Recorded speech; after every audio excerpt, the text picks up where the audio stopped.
Hello, I am the Bostonian Critic, and I'm signing in with two new reviews. One is a review for Blade Runner 2049, and the other is the trailer for Star Wars Episode 8: The Last Jedi.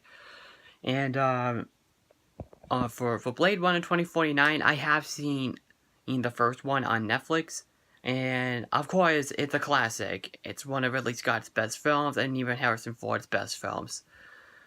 The technology is great, the mystery is great, the story is great, characters are all unforgettable. So, when I heard that they were making a sequel to this film, I actually got pretty excited. But it wasn't going to be directed by Ridley Scott. He was going to produce it, which is really cool.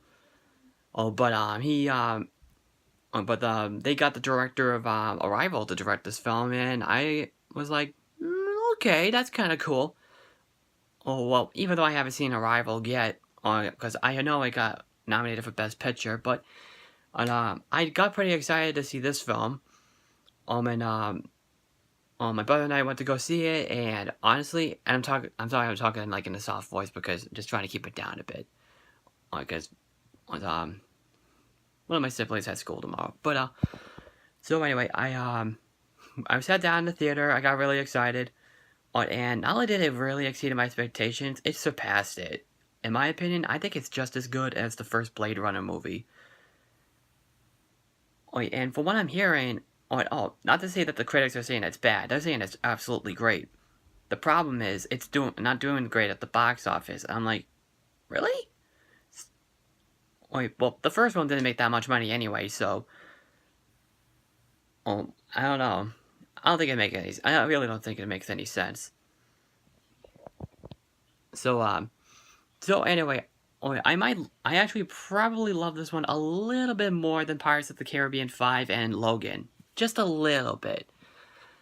But so far, this film is just a masterpiece. So, the story is about Ryan Gosling, who plays as a cop named Kay, who has a mystery to solve. He does come across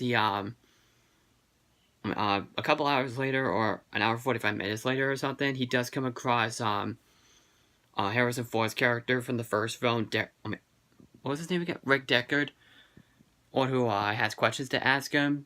But while that's going on, there's an assassin character, who's been hired by this villain played by Jared Leto, named Wallace, who wants him to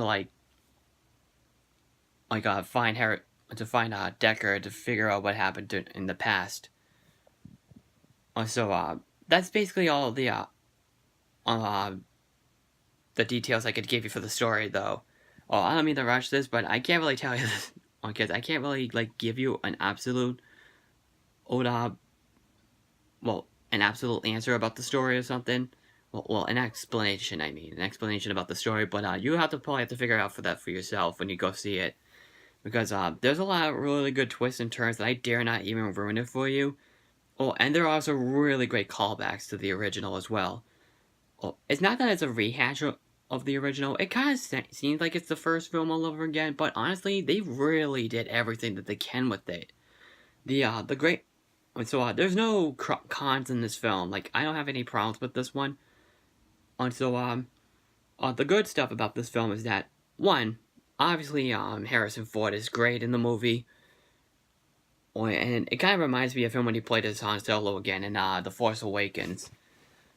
Ryan Gosling is pretty enjoyable as Agent K. Just K, basically. Jared Leto is pretty cool. His design, the way he looks in the movie is really, really good. And the look of the film itself is really phenomenal. This is one of the best visuals I've ever seen in a motion picture so far. It is pretty dark, but you do get the gist on why it's dark. It's always dark outside. It's always raining, snowing. But there's barely even a sunshine in this film. Just much like the first film. Even the first film had that same kind of... that first film did have the same distinction. It was so dark outside, and it wasn't really, sunny outside. And it's actually a bit more intense than the last film. Like, they freaking got... Well, there are some, like, graphical images and stuff in this film. Oh, and yeah, it gets really creepy at times, but it's really cool. So honestly, from my opinion, I can't really tell you any more about this, but you should definitely check it out. It is so worth the money. Like, so, it's a definite masterpiece. It's perfect. No issues at all, like the other films I mentioned, like Pirates of the Caribbean and Lego Batman movie, I guess, and the on Pirates of the Caribbean 5 movie.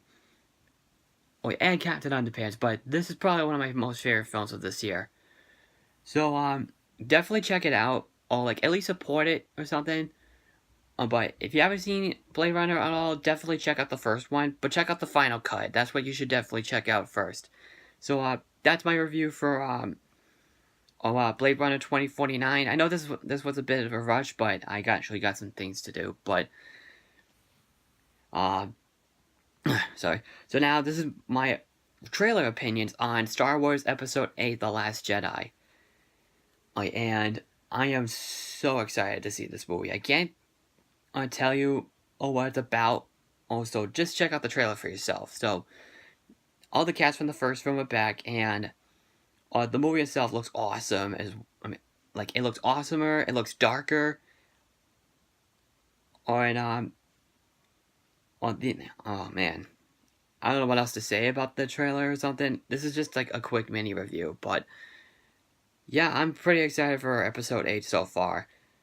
Well, like, that one's also the one I'm excited for the most. Aside from, like, Justice League and Thor 3 that's coming up, and the new Pixar film is... Excuse me. And that new Pixar film, Coco. Also, so, yeah, that's pretty much it for, today's review. Oh, and, I will see you in the next video some other time. Well, soon. Oh, and I'm probably gonna, like, post another video this weekend. It's probably gonna be a special one. I will say right now that it won't be around in this house, or particularly in this room. So, I'll see you later on, and I am the Bostonian Critic signing out, and I will see you in the next video later on this weekend. Take care.